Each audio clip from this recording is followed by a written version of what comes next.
Biz avtokarvon qilamiz degandik. Nima sababdan hozir biz avtokarvonimizni qo'yib, bu yo'ldagi mashinalarga o'tdik? Davlatimiz tomonidan biz hammamizda media bor, yo'lga chiqdik dedik.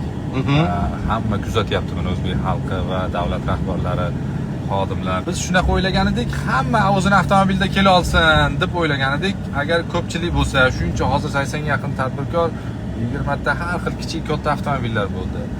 Shunga kattalarimiz shunday o'ylashdiki, shu bexatar beshikaz, ana yerda tay tegib qolibdi, buferi aqati urzildi.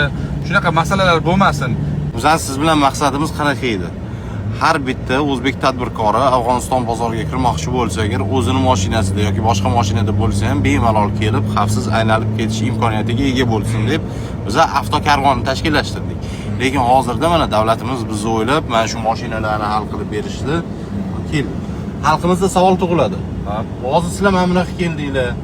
Biz borishimizga hali ham xavfsizmi Afg'oniston yoki biz ham aynan mana shunaqa tarzda kelishimiz kerakmi degan savol tug'iladi. Shu savollarga javob berish uchun aka, o'zi tashkilotimiz tashkillashtirishimiz ham sababi shu edi. Bu savollarga javob. Shuning uchun 20 tani ichiga biz o'zimiznikilardan ham bir ikkita qo'shdik avtomobil. Mana ko'rsatamiz. Mana yuribmiz. Faqat ana kichkina mashinalarda xavfsizlikda muammo yo'q. Xavfsizlikda shuni ko'rsatib beramiz, qanaqa nima.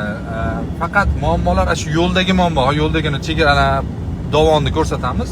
Shu muammoda qiynalmaylik degandan shunaqa yondashdik.